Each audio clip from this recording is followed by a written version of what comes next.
उस दुनिया का नाम ही है संसार। और संसार का अर्थ होता है संसृति इति संसारा, जो नित्य निरंतर सरकता रहता है वही है संसार। एक दिन हम बच्चे के रूप में इस दुनिया में आते हैं, धीरे धीरे करके जवान हो जाते हैं, फिर वृद्ध हो जाते हैं, फिर इस दुनिया से चले जाते हैं। इसी क्रम का नाम संसार है।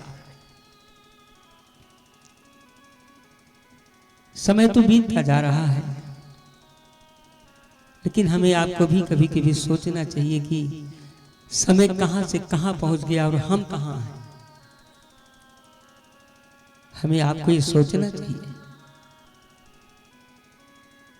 जिस व्यक्ति ने अपने जीवन में समय की कीमत को समझा वो सफल हो गया, और जिस व्यक्ति ने अपने जीवन में समय की कीमत को नहीं समझा वो जिंदगी भर असफल ही रहा। हमारे आपके जीवन में अगर सबसे मूल्यवान कोई वस्तु है तो उसका नाम है समय।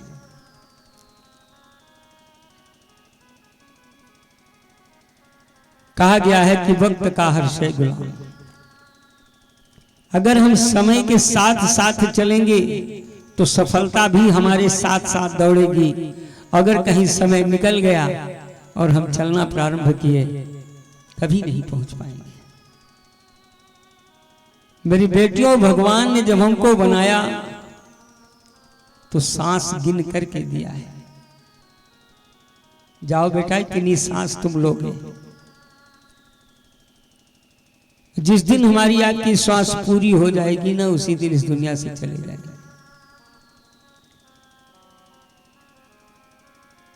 परमात्मा ने हमें केवल धन दौलत कमाने के लिए, नाम कमाने के लिए, यश कीर्ति कमाने के लिए नहीं भेजा है।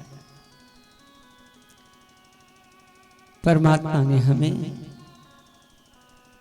मोक्ष को प्राप्त करने के लिए भेजा है। जिस ढंग से बन सके एन केन प्रकारेण हम अपनी मुक्ति प्राप्त कर लें, इस जीवन की सार्थकता है। गोस्वामी जी ने भी लिखा है, नरतन भव बारिध कर बेरो। ये जो मनुष्य की शरीर है ना, ये संसार सागर से पार ले जाने वाली नाव है। 83,99,999 जीवों को भगवान ने बनाया है।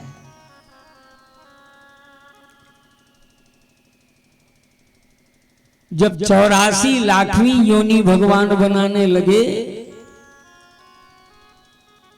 तब उन्होंने मानव बनाया। आप ये समझ लें कि परमात्मा के दरवाजे जाने के लिए हमें 84 लाख सीढ़ियां चलना पड़ेगा। कितनी सीढ़ियां? 84 लाख। और जरा चिंतन करो कि हम कितनी सीढ़ी पर चढ़े हैं। कभी कभी ये सोचो कि 84 लाख सीढ़ियां तो भगवान ने दिया है, अब हम चढ़े कितने हैं। तो याद रख लेना मेरी बेटी, हम 84 लाखवीं सीढ़ी के ऊपर खड़े। अब तो केवल एक कदम आगे बढ़ाना और भगवान हमें मिल जाएंगे। लेकिन जरा चिंतन करो, अगर इतनी ऊंचाई से गिर गए तो क्या कोई डॉक्टर साहब पोस्टमार्टम रिपोर्ट बना के दे देंगे क्या? यानी 84 लाख सीढ़ी के ऊपर से गिरोगे एकदम नीचे पहली सीढ़ी पे, बीच में ब्रेक कहीं नहीं है। तो बहुत संभल करके चलने की जरूरत है। आइए, आज तृतीय दिवस है। इस तृतीय दिवस की इस सांध्य वेला में हम भगवान की कथा श्रवण करने से पहले अपने अपने मन बुद्धि और वाणी को शुद्ध और शांत करें तथा मंगलाचरण की तुष्टि और पुष्टि के लिए भगवान के नाम का उच्चारण करें। बड़े प्रेम से आप सभी हमारे साथ गाइएगा, मस्ती में गाइएगा। और एक बात बताऊं, कहा गया है कि राम रामेति गर्जनम, भगवान का जब भी नाम लो ना तो गरज के लेना चाहिए। किसी से अगर लड़ाई होने लगे तो जितनी धीरे से बोल सको उतना धीरे से बोलो, बड़ा फायदा मिलेगा। क्यों भैया, लड़ाई में धीरे से बोलना चाहिए। और जब भी भगवान का नाम जपो तो जोर जोर जपो। उसमें क्या होगा ना कि आप तो ले ही रहे हो, लेकिन अगर किसी पापी के कान में भी भगवान का नाम पहुंच जाएगा तो आपके द्वारा उसका भी तरण तारण हो जाएगा। बोलो आनंद। लेकिन लोग उल्टा काम करते हैं, लड़ाई करेंगे तो खूब चिल्ला चिल्ला के, और भगवान का नाम जपेंगे तो मुनुन मुनुन। उल्टा काम मत करो जी। हालांकि एक बात और बताऊं, भगवान ने जब हमको बनाया और बना करके इस दुनिया में भेजा तो परमात्मा ने हमें दो अनमोल वस्तु दिया था। दो अनमोल वस्तु, और वो दो अनमोल वस्तु का नाम है, एक है दिल और दूसरा है दिमाग। तो जब भगवान दिल और दिमाग देने लगे तो इस जीव ने भगवान से पूछा, कहा महाराज इसका करेंगे क्या? तो भगवान ने कहा कि दिल मेरे में लगा देना और दिमाग संसार में लगा देना। लेकिन हमने क्या किया, उल्टा कर डाला। हम दिल संसार में लगा दिया और दिमाग भगवान में लगा दिया। बोलो आनंद कंद की जय। सारा दिमाग लोग भगवान में लगाते हैं। चार आदमी बैठ गए, गप सप हो रहा है, समय की कोई सीमा नहीं है। लेकिन ये जब गए ना तो बड़ी जल्दी जल्दी 2 लोटा सर पे डाले और आके अगरबत्ती, जय हनुमान ज्ञान के सागर, हे भगवान तुम जानते हैं सामने नहीं महाराज, आपसे कहा छिपाना महाराज, आप तो सब जानते हो। ले परमात्मा के पास 1 मिनट का समय दिया और संसार वालों के पास 10 घंटे का समय दे दिया। बोलो आनंद कंद की जय। तो दिल भगवान में लगाओ और दिमाग संसार में लगाओ, सफल हो जाओगे। उल्टा करोगे तो फंस जाओगे। बोलो आनंद कंद की जय हो। तो आइए 2 बार भगवान का नाम लेते हैं। किसी कवि ने 2 लाइन बड़ी गजब की लिखा है, जरा सुनिएगा। कहा कि क्षण भंगुर जीवन की कलिका, कल प्रात को जाने खिली ना खिली। मलया गिर की सुचि शीतल मंद, सुगंध समीर चली ना चली। रटले हरि नाम अरी रसना, कलिकाल कुठार लिए फिरता। तन नम्र पे चोट झिली न झिली। इसलिए भजले हरि नाम अरी रसना, फिर यंत समय में हिली ना हिली। पता नहीं जब जमराजा के खड़े हो जाएं तो हिले कि ना हिले। इसलिए पहले से इसका अभ्यास बनाए रखो, है ना। तोते को खूब रटाते हैं, मिट्ठू सीताराम सीताराम। मिट्ठू सीताराम अपने से नहीं बोलेगा, जब कहोगे मिट्ठू सीताराम तब ही बोलेगा। और उसका अंत जानते हो कैसे होता है? जैसे वो मिट्ठू सीताराम पिंजरे से बाहर निकला कि बिल्कुल बगल में बिल्ली रानी खड़ी है, और जैसे तोते के ऊपर आक्रमण करते हैं तो वो तोता सीताराम कहना भूल करके ट्या ट्या ट्या ट्या करना चालू कर देता। हर संभव प्रयास करके इसकी आदत बना लो। आदत बनी रहेगी तभी आपका कल्याण होगा, और अगर आदत नहीं है, माला में उतार रहा हूं, बजनी लग रहा है।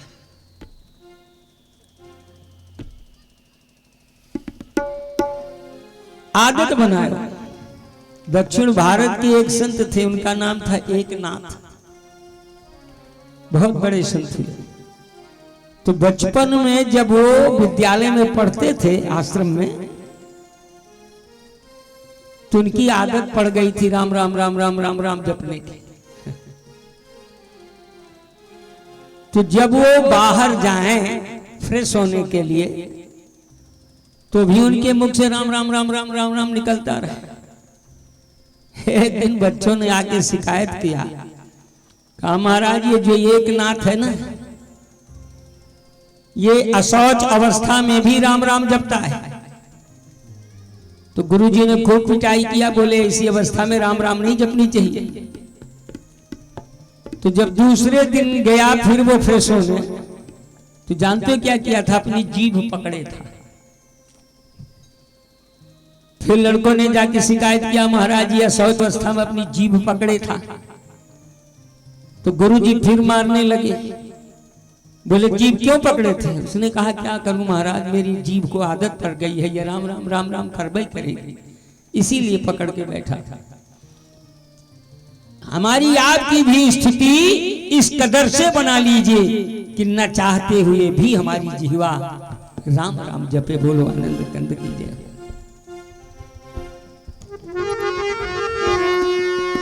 वृंदावन हरि लाल की जय। बड़े प्रेम से गाइएगा, बढ़िया सुंदर ताली बजा करके मस्ती में। हरे आना प्रभु जी आना, हाँ हाँ आना प्रभु जी आना, हमारे हरि कीर्तन में। आना प्रभु जी आना, हमारे प्रभु कीर्तन में। आना प्रभु जी आना, हमारे प्रभु कीर्तन में। आना प्रभु जी आना, हमारे हरि कीर्तन में। आना प्रभु जी आना, हमारे प्रभु कीर्तन में।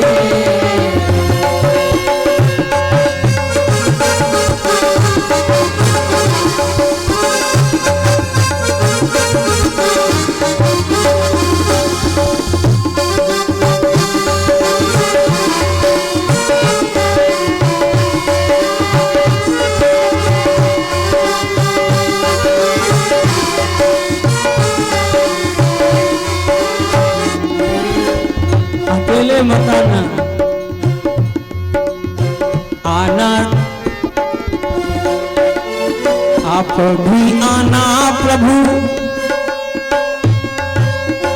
गौ जी को लाना। आप भी आना संग गौ जी को आना, आप भी आना संग गौ जी को लाना। गौ जी को लाना संग गौ जी को लाना। गौ जी को लाना संग गौ जी को लाना। जी को लाना संग गौ जी को लाना। आपको भी आना संग गौ जी को लाना। आपको भी आना संग गौ जी को लाना। भगवान ने पूछा क्या करेंगे आके? कहा माखन मिश्री खाना, हमारे हरि कीर्तन में। माखन मिश्री खाना, हमारे हरि कीर्तन में। आना प्रभु जी आना, हमारे हरि कीर्तन में।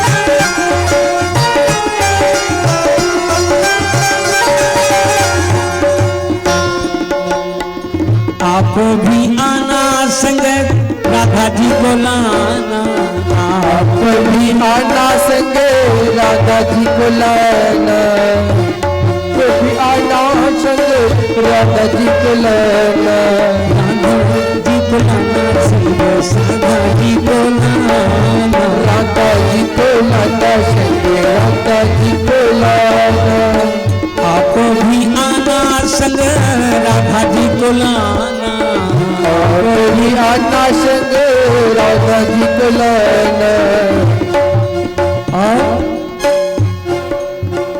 आकर रास रचाना, आकर रास रचाना हमारे हरि कीर्तन में, आकर रास रचाना हमारे हरि कीर्तन में, आना प्रभु जी आना हमारे हरि कीर्तन में, आना प्रभु जी आना हमारे हरि कीर्तन में।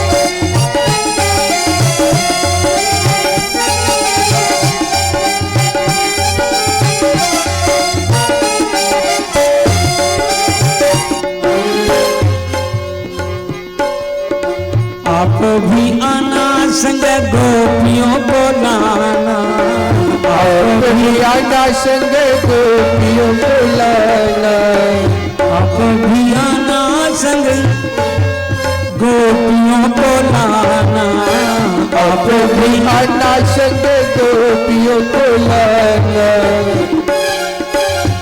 भगवान ने कहा गोपियां क्या करेंगी, कहा जैसे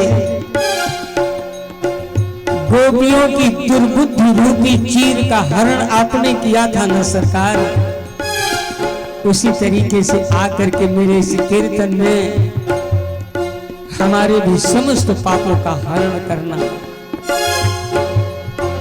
आप भी आना संग गोपियों को लाना, आप भी आना संग गोपियों को लाना, आकर चीर चुराना,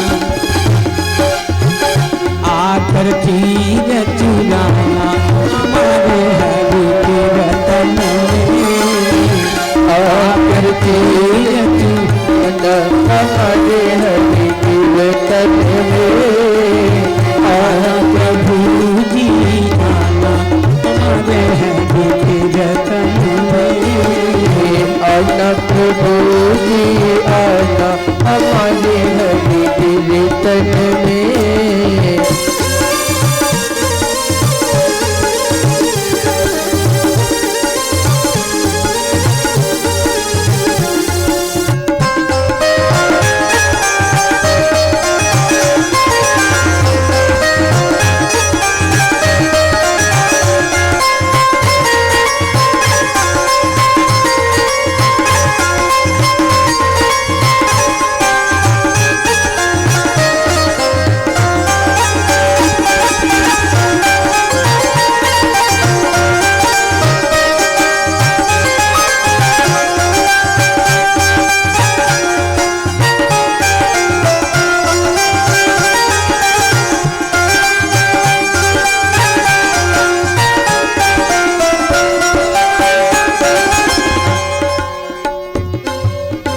आप भी आना प्रभु अर्जुन को लाना, आप भी आना प्रभु अर्जुन को लाना, आप भी आना प्रभु अर्जुन को लाना, आप भी आना प्रभु अर्जुन को लाना, और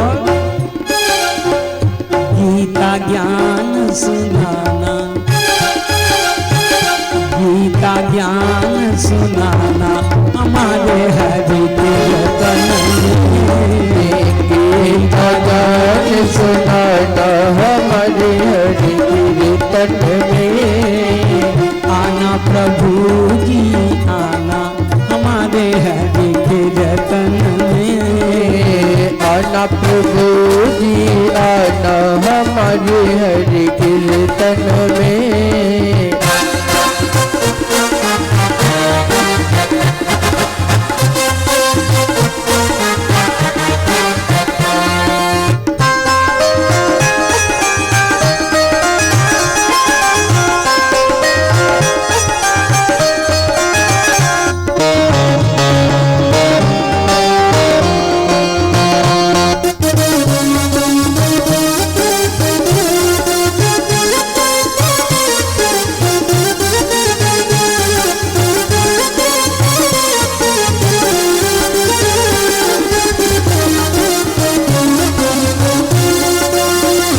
भी आना संग द्रौपदी को लाना, आप भी आना संग द्रौपदी को लाना, आप भी आना संग द्रौपदी को लाना, आप भी आना संग द्रौपदी को लाना, द्रौपदी को लाना संग द्रौपदी को लाना, द्रौपदी को लाना संग द्रौपदी को लाना, आप भी आना संग द्रौपदी को लाना, आप भी आना संग द्रौपदी को लाना।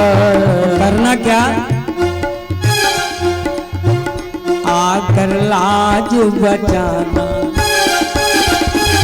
आकर लाज बचाना हमारे हरि के वतन में, आकर लाज बचाना हमारे हरि कीर्तन में, आना प्रभु जी आना हमारे हरि कीर्तन में, आना प्रभु जी आना हमारे हरि कीर्तन में, आना प्रभु जी आना हमारे हरि कीर्तन में, आना प्रभु जी आना हमारे हरि कीर्तन में, आना प्रभु जी आना हमारे हरि कीर्तन में, आना प्रभु जी आना हमारे हरि कीर्तन में, कीर्तन में मेरे कीर्तन में, कीर्तन में मेरे कीर्तन में, कीर्तन में मेरे कीर्तन में, कीर्तन में मेरे कीर्तन में, आना प्रभु जी हमारे हरि कीर्तन में, आना प्रभु जी आना हमारे हरि कीर्तन में, आना प्रभु जी आना हमारे हरि कीर्तन में, आना प्रभु जी आना हमारे हरि कीर्तन में। बोलो वृंदावन बिहारी लाल की। अनंत कोट ब्रह्मांड नायक नंदन यशोदानंदन गोपी वल्लभ राधा वल्लभ भगवान श्री श्याम सुंदर पराम्बा भगवती राजराजेश्वरी त्रिपुर सुंदरी महामाया आह्लादनी शक्ति मैया किशोरी जी, अनंत बलवंत गुणवंत संत श्री हनुमंत लाल जी महाराज, लक्ष्मी नारायण स्वरूप श्री यज्ञ पुरुष भगवान और यज्ञ में पधारे हुए 33 कोटि देवी देवताओं, जिनका आश्रय लेके हम आप भगवान की सुंदर कथा श्रवण कर रहे हैं, ऐसे श्री ठाकुर जी महाराज, श्री राधा कृष्ण स्वरूप श्रीमद् भागवत महापुराण, इस गांव के समस्त देवी देवताओं, इस स्थान के समस्त देवी देवताओं, सभी के श्री चरणों में मेरा कोट कोट नमन दंडवत प्रणाम है। इस यज्ञ के आचार्य द्वय, जिनके माध्यम से 18,000 श्लोकों का वाचन नित निरंतर चल रहा है और पधारे हुए देवी देवताओं का पूजन अर्चन नमन बंदन का कार्यक्रम चल रहा है, ऐसे आचार्य द्वय परमाचार्य स्वामी श्री लीलामणि शास्त्री जी महाराज और श्री प्रेम प्रकाश शास्त्री जी महाराज, मैं दोनों आचार्यों को सतत प्रणाम करता हूं, जिनके जन्म जन्मांतर के कल्प कल्पांतर के जुग जुगांतर के सृजित पुण्य एक साथ पुंजीभूत होकर के प्रकट हुए, ऐसे हमारे जजमान द्वय दोनों भैया, बड़े भैया श्री डॉक्टर साहब, मैं कई दिन से कहा कि कम से कम कुछ पता बता दे दीजिए, किसी ने नहीं दिया। और उनकी धर्मपत्नी हमारी मास्टर साहब जी, मैं बहुत बहुत आपको धन्यवाद देता हूँ, आशीर्वाद देता हूँ।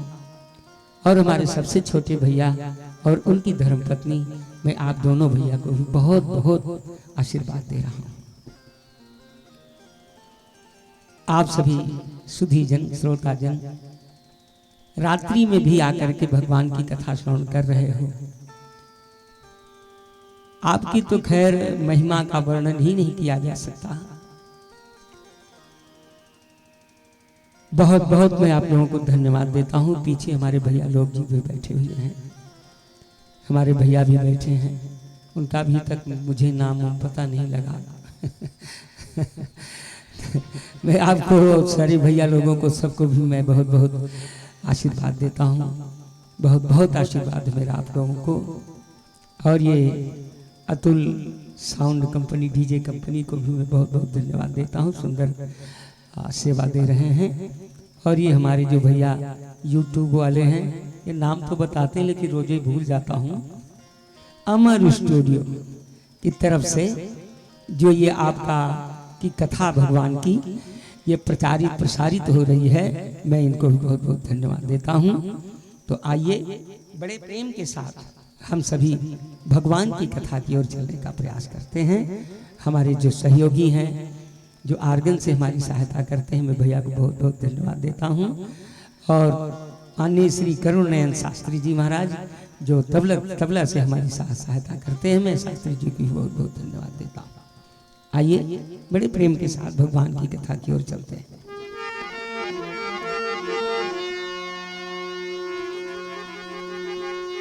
सच्चिदानंद रूपाय दुष्योत्पत्त्यादिहेतवे तापात्रय विनाशाय श्री कृष्णाय वजं नमः। नारायणं नमस्कृत्य नरं चैव नरोत्तमं देवीं सरस्वतीं व्यासं ततो जयमुदीरयेत्। बोलो वृंदावन बिहारी लाल की जय हो। कल आप लोग श्रीमद् भागवत के महात्म्य के विषय में सुन रहे थे।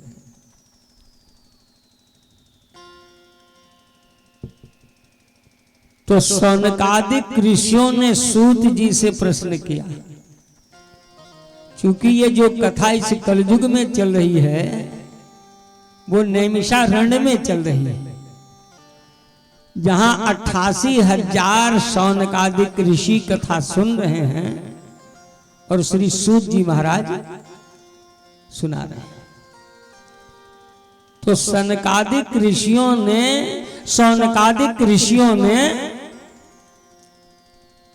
सूत जी से पूछा, कहा महाराज आप थोड़ी सी ये चर्चा करें कि आखिर राजा परीक्षित का जन्म कैसे हुआ। बोलो आनंद कंद कीजिए। क्योंकि अगर राजा परीक्षित ना होते तो हो सकता है कि अभी भी इस धरती पर भागवत का अवतार न होता। तो महाराज आप थोड़ा राजा परीक्षित के विषय में बताइए। तो बड़ी सुंदर कथा बताते हैं। कहा महाभारत काल का समय था और उस महाभारत में अर्जुन ने बाबा भीष्म पितामह को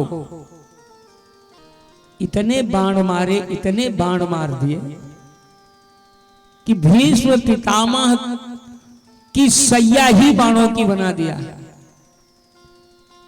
और जब गिरे तो उसी धनुष पर ही टंगे रह गए।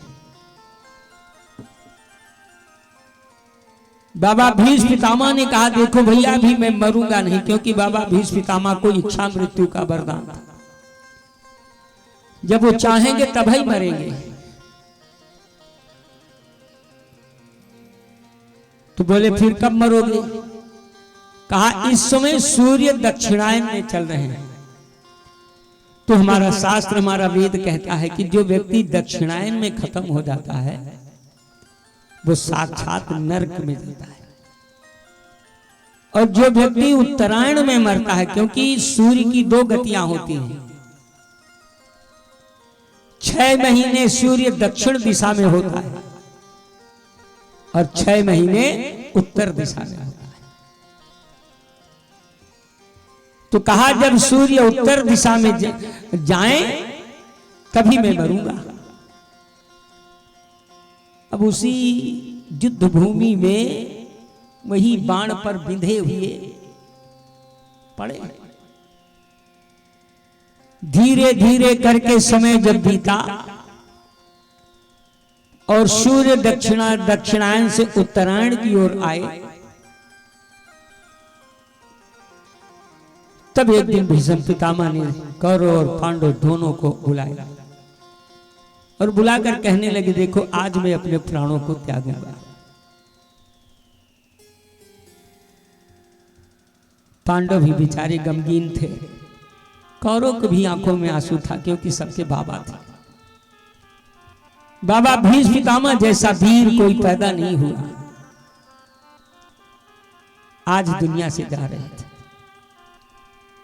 पांडव भी रो रहे थे, कौरव भी रो रहे थे। अर्जुन एकदम नजदीक जाके खड़े थे, फूट फूट करके रो रहे थे, बाबा आज मेरी ही वजह से तुम्हारी ये गति हुई है। बाबा भीष्म पितामह मुस्कुराए और बोले, कहा बेटा होनी जो होती है वो हो करके रहती है, वो किसी के रोकने से नहीं रुकती। मेरी मृत्यु तुम्हारे ही बाणों से लिखी हुई थी, इसीलिए आपने मुझे इतने बाण मारे। लेकिन सब तो यहां खड़े हैं, जिसे मैं देखना चाहता हूं वो कहां है? यानी भगवान श्री कृष्ण कहां है?